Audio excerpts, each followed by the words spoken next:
Kú dédé wòyí o, ìròyìn lérèfé ni mo mú wá sí etí ìgbọ́ yín láti ẹnu ọmọ yín ìyáàfin Lydia Ọ̀bọ̀-Fálẹ́yẹ.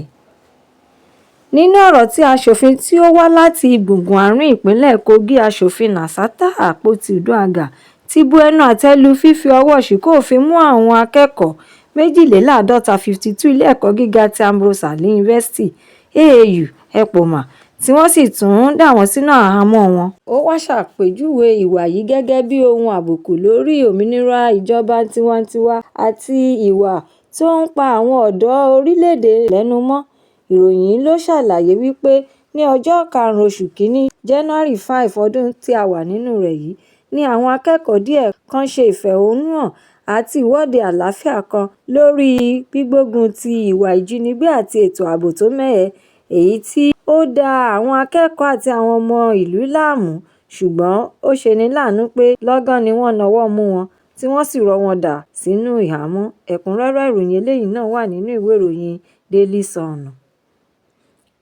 Ìròyìn eléyìí náà ló sọ pé orílẹ̀-èdè United States ti kó àwọn èlò irinṣẹ́ ìjà ológun tí ó ṣe pàtàkì fún orílẹ̀-èdè Nàìjíríà gẹ́gẹ́ bí ara ìgbìyànjú àti ìlàkàkà wọn láti ran orílẹ̀-èdè yìí lọ́wọ́ nípa gbígbógun ti àwọn adàlúrú agbébọn àti ajínigbé. Kíkó ohun èlò irinṣẹ́ ìjà náà sílẹ̀ ni wọ́n fìdí rẹ̀ múlẹ̀ lórí ẹ̀rọ alátagbà X ní ọjọ́ Ìṣẹ́gun láti iléeṣẹ́ US African Command (AFRICOM), èyí tí ó kéde rẹ̀ wípé orílẹ̀-èdè Amẹ́ríkà ti kó ohun èlò ìjà ránṣẹ́ sí àwọn elétò ààbò aláṣiṣẹ́papọ̀ ti orílẹ̀-èdè Nàìjíríà tí ó wà ní ìlú Àbújá láti fi ṣe àtìlẹ́yìn ohun ìrànwọ́ fún iṣẹ́ ètò ààbò tó ń lọ lọ́wọ́. Ẹ̀kúnrẹ́rẹ́ ìròyìn eléyìí náà wà nínú ìwé ìròyìn Nigeria Tribune Online.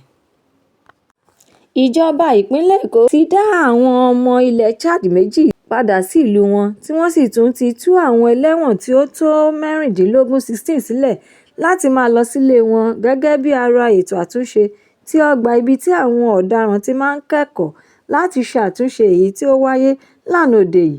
Adájọ́ ọ̀gá àgbà fún ìpínlẹ̀ Èkó Honourable Justice Kazeem Ọláníwájú Alọ́gbà ni ó ṣàlàyé wípé ètò àtúnṣe yìí wáyé tí àwọn sì tún ń darí rẹ̀ lọ́nà òfin, kì í ṣe wípé àwọn ti ojú ìṣáájú bọ̀ tàbí ọgbọ́n orí ènìyàn kan.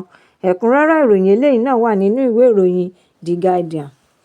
Agbẹnusọ fún iléeṣẹ́ ọlọ́pàá Benjamin Hundeyin ti jẹ́ kí ó di mímọ̀ ní ọjọ́ Ìṣẹ́gun nínú ìfọ̀rọ̀wérọ̀ rẹ̀ tí ó wáyé lórí ẹ̀rọ móhùnmáwòrán Channel nínú ètò kan tí wọ́n ń pè ní ọ̀rọ̀ òṣèlú tòní wípé iléeṣẹ́ ọlọ́pàá ti ṣe àfihàn ọ̀rọ̀ gbígbógun ti àìní ètò ààbò tó péye ní apá àárín àríwá orílẹ̀-èdè yìí, ní pàtó ìpínlẹ̀ Kogi àti ti Kwara, tí wọ́n ṣàlàyé wípé ó lé ní 129 adàlúrú agbébọn tí àwọn ti fi ọwọ́ òfin mú. Ó tún wá tẹ̀síwájú nínú ọ̀rọ̀ rẹ̀ pé 55 adàlúrú ni wọ́n ti pa nígbà tí àwọn jíjọ gbéná wojú ara wọn. Àwọn sì jẹ́ kí 309 ènìyàn tí ó wà lábẹ́ ìgbèkùn wọn ni ó gba ìtúsílẹ̀ ohun òmìnira. Ẹ̀kúnrẹ́rẹ́ ìròyìn eléyìí náà wà nínú ìwé ìròyìn Daily Post. Ààrẹ Bọ́lá Tinubu bá àwọn ẹbí, ọ̀rẹ́, ará ìjọba ìpínlẹ̀ Ògùn àti àwọn ọmọ ìpínlẹ̀ náà kẹ́dùn nípa ìpapòdà aya gómìnà ìjọba tiwantiwa àkọ́kọ́ ti ìpínlẹ̀ Ògùn Lucy Ọ̀nàbànjọ tí ó jẹ́ aya olóyè Victor Ọlábísí Ọ̀nàbànjọ. Lucy kú ní ọjọ́ Ajé tí ń ṣe ọjọ́ 12 oṣù Kínní ọdún 2026 ní ọmọ ọdún 101 years.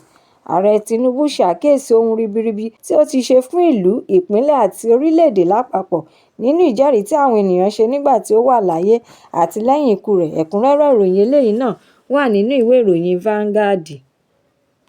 Nínú àtẹ̀jáde tí alukoro fún iléeṣẹ́ ọlọ́pàá ìpínlẹ̀ Rivers CSP Grace Iringekoko buwọ́lù ló ṣàlàyé wípé ní ọjọ́ 13 oṣù Kejìlá ọdún 2025 ni afurasí ajínigbé àti àwọn ọ̀rẹ́ rẹ̀ 4 tan arábìnrin Rita Special Eleomo ọmọ ọdún 25 years lọ sí Rúmù Àkúdè ti ìjọba ìbílẹ̀ Emohua nínú igbó burúkú lọ́nà ìlà-oòrùn ìwọ̀-oòrùn ti Emohua.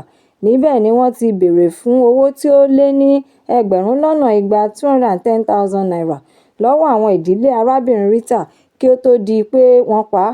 Ẹ̀kúnrẹ́rẹ́ ìròyìn eléyìí náà wà nínú ìwé ìròyìn The Nation. Àjọ tí ó ń rí sí ìdánwò àṣewọlé sí ilé ẹ̀kọ́ gíga gbogbogbò lórílẹ̀‐èdè Nàìjíríà (JAMB) ti kéde ọjọ́ Ajé tí í ṣe ọjọ́ 26 oṣù Kínní January 26 ọdún 2026 gẹ́gẹ́ bí ijọ́ tí àwọn akẹ́kọ̀ọ́ yóò bẹ̀rẹ̀ sí ní lọ gba ìwé ìforúkọsílẹ̀ fún ìdánwò JAMB títí di ọjọ́ 28 oṣù Kejì February 28 tí yóò wá sí òpin. Àjọ yìí wá ṣe ìkìlọ̀ fún gbogbo olùgba ìwé ìforúkọsílẹ̀ ti ìdánwò JAMB ní ọjọ́ Ìṣẹ́gun nínú àkọsílẹ̀ wọn èyí tí Rẹ́gísítírà Ọ̀jọ̀gbọ́n Ishaku Olóyèdé buwọ́lù wípé gbogbo ọ̀rọ̀ ìbéèrè tí ìwé náà bá béèrè lọ́wọ́ olùgba ìwé ìdánwò yìí ni kí ó dáhùn rẹ̀ kí ó sì tún jẹ́ òtítọ́ kí ó tó di pé irú ẹni bẹ́ẹ̀ parí gbogbo ètò náà, nítorí pé kò sí àyè fún àtúnṣe rárá lọ́dún yìí. Ẹ̀kúnrẹ́rẹ́ ìròyìn eléyìí náà wà nínú ìwé ìròyìn Punch. Ìlúmọ̀ọ́ká obìnrin olórin ẹ̀mí nni Bùnmi Akínàánú tí gbogbo ènìyàn máa ń pè ní Omijé Ojú ti di olóògbé báyìí tí wọ́n kéde ikú rẹ̀ ní ọjọ́ Ìṣẹ́gun nínú ọ̀rọ̀ àkọsílẹ̀ tí ó wà lórí ẹ̀rọ ayélujára Instagram àwọn akẹgbẹ́ rẹ̀. Ayọ̀ Melody tí ó dúró fún ìdílé rẹ̀. Ìkéde ikú rẹ̀ wà pẹ̀lú àwòrán rẹ̀ àti fọ́nrán kékeré kan tí ó sọ pé ó kú ní ilé ìwòsàn ti ìpínlẹ̀ Èkó ní ọjọ́ 12 oṣù Kínní January 12 ọdún 2026. Kí Ọlọ́run tẹ́ sí afẹ́fẹ́ rere. Ẹ̀kúnrẹ́rẹ́ ìròyìn eléyìí náà wà nínú ìwé ìròyìn Punch bákan náà. Ìròyìn Lerefe Toni kò ní jù báyìí lọ nítorí pé kí n lọ bẹ̀ oge. Ẹ tún pàdé mi lọ́la fún àkọ́tún ìròyìn Lerefe mìíràn láṣẹ Èdùmàrè. Ẹ má ṣe aláìlọ́kàn sí YouTube channel ìròyìn Lerefe. Kí ẹ bá mi subscribe kí ẹ sì tún jọ̀wọ́ bá mi fi èròǹgbà yín ránṣẹ́ sórí rẹ̀. Kí ẹ bá lè ní àǹfààní láti máa gbádùn ìròyìn Lerefe síwájú àti síwájú sí. Ẹ ṣé mo dúpẹ́ tí ẹ̀ ń tẹ́tí gbọ́ mi nígbà gbogbo. Ó dàbọ̀.